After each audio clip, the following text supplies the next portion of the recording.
Scientists cling to the illusory reality of the material universe and their faith in the senses to know it. Ontological mathematics demonstrates that this is not a sensory reality, not a reality of matter, but a mathematical reality of frequency. Ontological mathematics references science, empiricism, and induction, but it always gives priority to logic, reason, and mathematics, and always puts scientific thinking in its place as an inferior, limited, and often irrational version of mathematics. Science gets all of its power from mathematics. If you removed mathematics from science, it would be worthless, exactly as it was before it embraced mathematics. Scientific materialism states that everything is composed of matter or is a result of matter. In fact, there is no such thing as matter. Matter is just an empirical misinterpretation of mathematical information. The materialist worldview has failed. It is incoherent, irrational, and illogical. It cannot account for the effects of quantum mechanics. Science is stuck in the mindset of a failed, outdated paradigm. Like a religious faith, it refuses to accept that it must undergo a revolutionary paradigm shift and accept the ontology of mathematics. You do not live in a material, scientific universe. You live in a mental, mathematical universe, and that realization changes everything. Nobel Prize winner Werner Heisenberg, famous for his uncertainty principle, said, "The ontology of materialism rested upon the illusion that the kind of existence, the direct actuality of the world around us, can be extrapolated into the atomic range. This extrapolation, however, is impossible. Atoms are not things." Heisenberg was strongly opposed to trying to picture the atomic world at all, and was happy to work with abstract mathematical matrices. Nobel Prize winner Max Planck, the originator of quantum theory, said, "There is no matter as such." Nobel Prize winner Niels Bohr, one of the most influential theorists of quantum mechanics, said, "Everything we call real is made of things that cannot be regarded as real." This shows how dubious the concept of matter has become, and how mired it now is in weirdness, abstraction, and unreality. Amusingly enough, it is empiricists, not rationalists, who are willing to claim that unobservable, non-empirical, unreal abstractions are the basis of reality. No rationalist would ever claim that unreality is the basis of reality. That's logically impossible. Descartes pointed out that a cause can never have less reality than its effect. Why are scientists incapable of reaching critical rational conclusions such as this? Empiricists argue that unobservable things are unreal exactly because they are unobservable.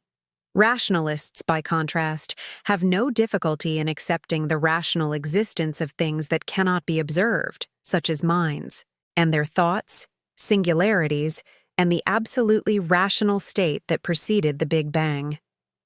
Mathematics rationally exists, although no one can observe mathematics directly, i.e., as noumenon rather than phenomenon, as information carrier rather than the information carried.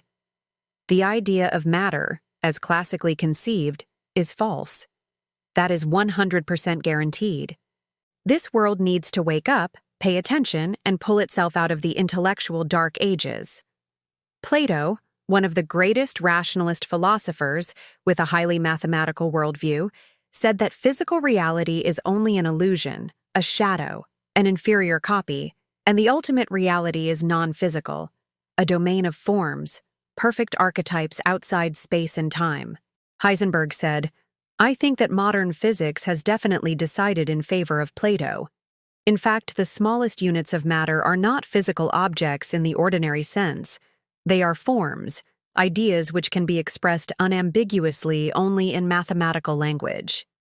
Even though quantum mechanics clearly shows that we live in a reality that is not based on matter, there is no scientist alive today who does not cling to the belief that reality is somehow grounded in matter, despite the fact that this is illogical and a formally refuted and falsified position.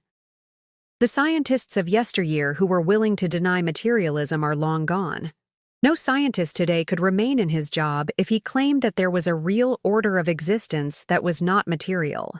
What scientists now claim is that reality is material, but it is somehow, weirdly, accompanied by a shadowy, bizarre world of unreal, abstract, immaterial probability functions.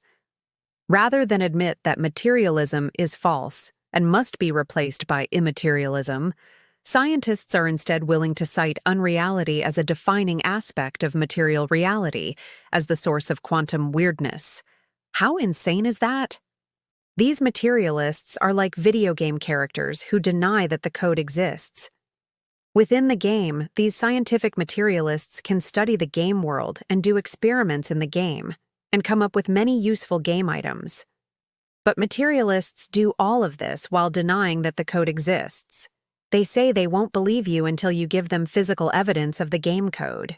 But you can't get to the code from inside the game, and the code isn't physical. You can't find ones and zeros, binary code, lying around. And it doesn't matter if you make and use the most powerful in-game microscope in the world. You're never going to run into the code from inside the game itself. It's a literal impossibility. There's no red pill you can take either. What you can do is use logic and reason to deduce that a code must exist in order for the game to exist. What's so difficult and unacceptable about that?